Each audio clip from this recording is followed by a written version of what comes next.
Hi you guys, Assalamualaikum warahmatullahi wabarakatuh.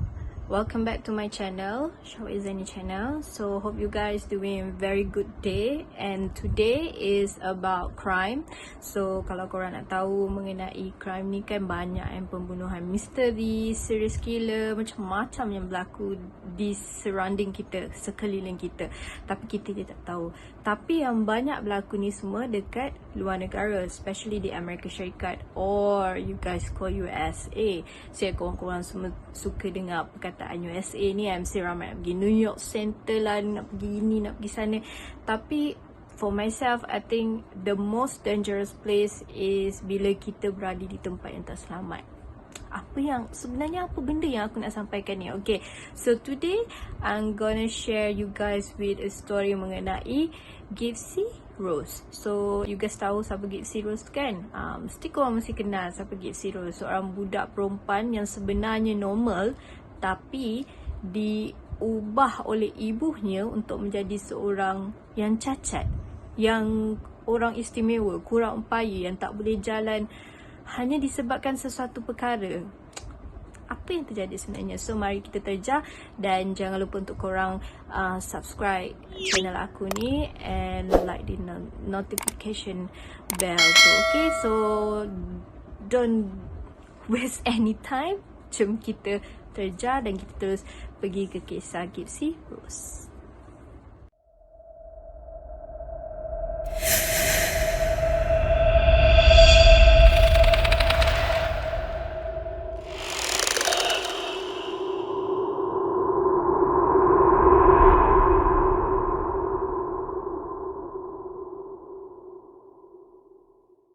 So jom kita terjah mengenai kisah Gypsy Rose. So you guys know Gypsy Rose ni atau dikenali sebagai nama panjang dia, Gypsy Rose Blanchard. So Gypsy Rose ni ada seorang ibu yang bernama Claudine Blanchard atau dikenali sebagai D.D. Blanchard. Saya ejaan B-L-A-N-C-H-A-R-D-E. Blanchard, macam tu kot. Okay, kalau salah maaflah, pronunciation saya tak berapa nak bagus dalam bahasa Inggeris. Okay, so Gypsy ni dilahirkan pada 27 Julai 1991. So Gypsy ni dia seorang anak perempuan yang berkepala botak dan ketinggian dia dalam lingkungan 150 ke 152 cm macam tu lah. So mungkin dia paras-paras aku kot, dia pendek-pendek macam tu, comel macam tu kan. Okay, so Gypsy ni, kenapa mak dia letak nama Gypsy? So itu nanti kita akan further beritahu lah. So kita pergi ke tempat tinggal Gypsy Rose ni. Okay, so Gypsy and mak dia Didi, dorang stay dekat satu tempat yang dipanggil Springfield, Missouri, Amerika Syarikat, di mana dekat situ rumah dia ni direka khas oleh badan NGO atau dikenali sebagai Habitat for Humanity, di mana rumah dia ni direka khas untuk orang-orang yang kurang upaya, orang yang istimewa, especially for Gypsy lah, untuk senang dia nak berjalan dengan kursi roda dia, untuk dia nak buat sesuatu perkara yang senang dan tidak menyusahkan diri dia dan juga mak dia lah. So di situ diorang stay dekat rumah tu, aku tak tahu berapa lama, tapi dekat situ diorang stay dekat situ. Itulah rumah diorang di Springfield, Missouri. Jadi kehidupan Didi, bukan Gypsy tau, tapi kehidupan Didi ni macam senang, very senang. It's macam lot of kekayaan, kesenangan yang dicurah-curah disebabkan anak dia yang istimewa tu, si Gypsy. So kenapa aku cakap diorang ni senang? Kenapa aku cakap Didi bukan Gypsy? Sebab kebanyakan sumbangan, duit dan juga tajaan semua, orang pertama mereka akan pergi pada Didi. So Didi ni yang akan mendapatkan semua sumbangan tu dan dia letak dalam dia punya bank ke, ataupun dalam poket seluar dia ke, dalam dompet dia ke, aku tak tahulah macam mana. Tapi disebabkan itu, diorang punya kehidupan sangat-sangat senang. Disebabkan orang banyak bagi sumbangan kat dia, pertajaan, lepas tu dapat tiket percuma, jumpa selebriti dengan free. Kau rasa kita ni nak jumpa selebriti pun susah, diorang senang jumpa selebriti. Dah masalah pula tu, saya dapat jumpa Katy Perry, Rihanna. Masa tu tak ada Billie Eilish lagi kan, so taklah. Okay, so kalau kau nak tahu Gipsy ni ada bapa. So bapa dia yang bernama Rod Blanchard selalu mengirimkan duit lah pada si Didi ni. So diorang punya kehidupan bertambah-tambah sangat-sangatlah senang disebabkan dengan sumbangan orang, simpati orang pada mereka, dan juga bapa dia ada bagi duit pada Didi dan Gipsy. Okay korang, so kenapa Didi letakkan nama anak dia Gipsy Rose? Okay, ni aku nak beritahu sebab Gipsy tu adalah nama kegemaran, kira panggilan kegemaran Didi. So dia letak Gipsy tu pada nama anak dia, dan Rose tu pula disebabkan sempena salah satu band daripada Amerika Syarikat, iaitu Guns N' Roses. So dia suka nama Rose tu, so dia letak Gipsy Rose. So itulah datangnya nama Gipsy Rose tu.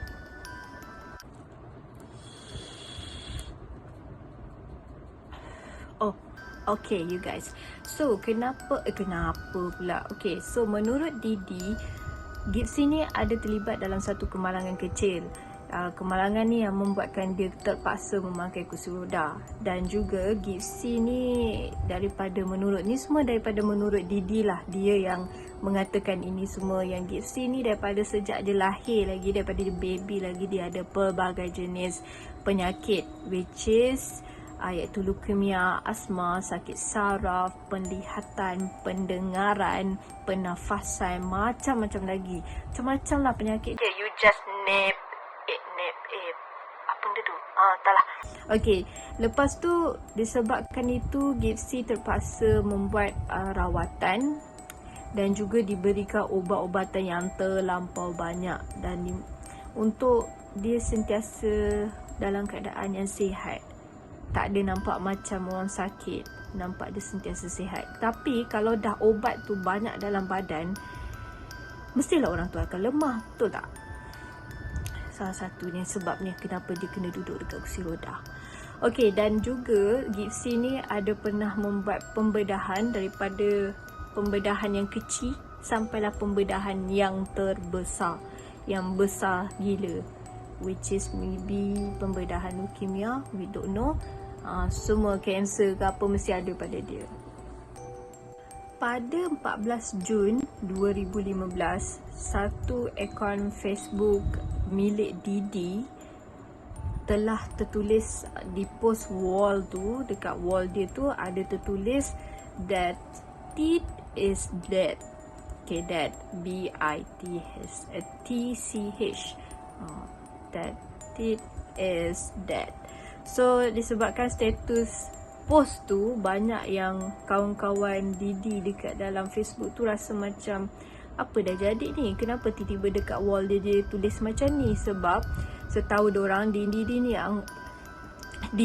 adalah seorang yang sangat-sangat peramah, sangat-sangat orang kata tak suka menulis dalam perkataan yang agak kasar dan kesat lah dekat dia punya Facebook. Tapi bila ada benda tulisan atau perkataan macam tu keluar dekat Facebook dia, so orang macam curiga, orang macam nak ambil tahu apa yang terjadi. So salah seorang rakan Facebook Didi, dia rasa macam ada something wrong somewhere ni, ada something yang berlaku dengan Didi ni. Jadi dia laporkan pada pihak polis, dan biar pihak polis yang akan investigate benda itulah, apa yang sebenarnya terjadi. Jadi pihak polis pun dah dapat laporan daripada rakan Facebook Didi ni. So diorang pun tak nak tunggu lagi, diorang pun pergi menyiasat apa sebenarnya yang terjadi ke atas Didi. So lepas tu diorang pun, pihak polis pergi ke kediaman Didi, dan diorang terperanjat melihat mayat Didi terbaring meniarap di atas katil, dan juga ada beberapa tikaman di atas badan Didi. Dan bila diorang menjejaki Gipsy tak ada di tempat kejadian tu. Dan teori pihak polis mengatakan bahawa mungkin ini adalah satu penculikan yang dilakukan oleh orang misteri. Okay, disebabkan dekat masa diorang pergi ke kediaman Didi, Gipsy tak ada dalam rumah tu. Dan yelah, dengan diorang dah nampak Didi dalam keadaan yang kena tikam macam tu. So diorang dah buat teori, diorang dah macam mungkin si Gipsy ni kena culik. So jadi pihak polis menggodam alamat Facebook si Didi ni. So dia menggodam, dia cari macam mana dia nak cari siapa sebenarnya yang mungkin ada orang yang masuk pada Facebook Didi. So lepas diorang mencari, menyiasat dan buat siasatan selanjutnya, akhirnya diorang jumpa pengodam dia. Dan guess what you guys, pengodam dia seorang lelaki yang bernama Nicholas Gordjon, macam itulah nama dia, dari Bidwen Wisconsin, something like that lah.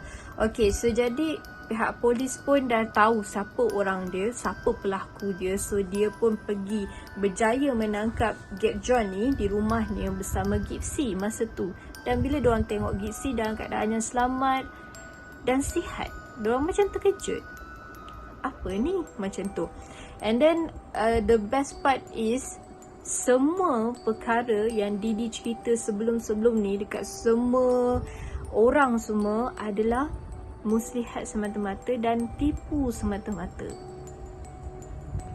Akhirnya semua terbongkar, satu persatu terbongkar. Dan akhirnya sebenar-benarnya apa yang berlaku ialah Didi ni adalah seorang ibu yang sanggup mengawal kehidupan Gipsy. Dia tak nak Gipsy sekolah, dia tak nak Gipsy ni bercampur dengan orang sana sini, orang tak tentu harah. Dia tak nak.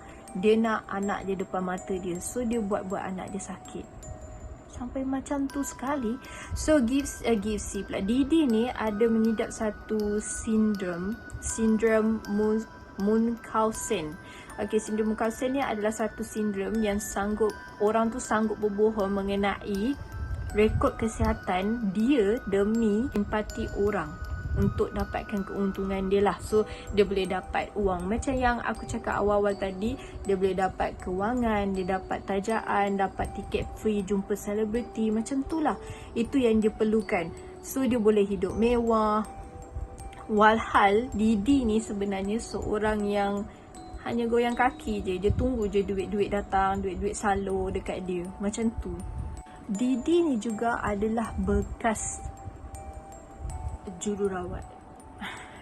Patutlah dia boleh buat macam-macam. So senang untuk dia psycho doktor dekat dalam tempat dia bekerja. So dia boleh, orang kata boleh manipulasikan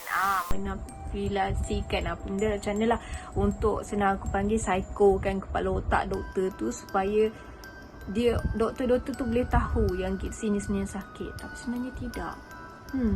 Okay, and then ada seorang pakar perubatan di Springfield iaitu Bernardo Felterstein membuat pemeriksaan ke atas Gipsy ni, dan dia mendapati yang Gipsy ni tak ada penyakit pun. Dia tak ada apa-apa yang rosak pasal dia tak ada apa-apa yang bak kata Didi dia ada macam-macam penyakit, leukemia lah, asma lah, saraf inilah, saraf itu. Tak ada sebenarnya.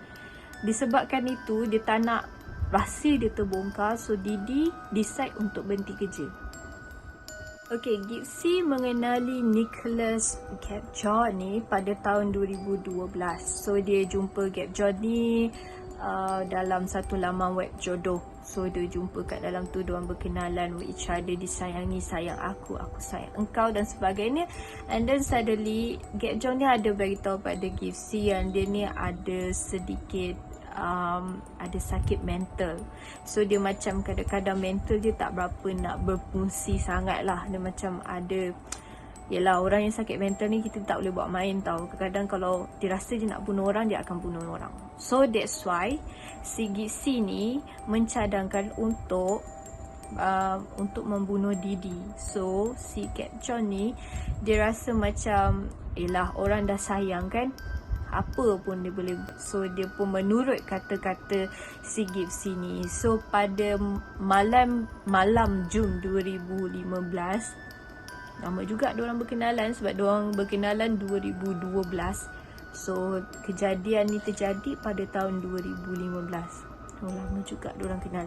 So pada malam tu Didi ditikam berkali-kali oleh Cap John semasa beliau tidur. So dia dengan Gipsy ni sempat melakukan hubungan seks dan melarikan duit sebanyak 4,000 USD. Akhirnya, kesimpulannya, pembicaraan mengenai kes Didi ni, Cap John tu telah dijatuhkan hukuman penjara seumur hidup dan juga Gipsy dipenjarakan selama 10 tahun. Dan dalam satu wawancara pada tahun 2018, si Gipsy ada beritahu pada news, pada wartawan tu, dia kata, saya rasa saya lebih hidup bebas di dalam penjara berbanding hidup bersama ibu saya. Sebab mungkin dekat penjara dia lagi selesa dan lagi senang, lagi bebas daripada hidup dengan ibunya sendiri.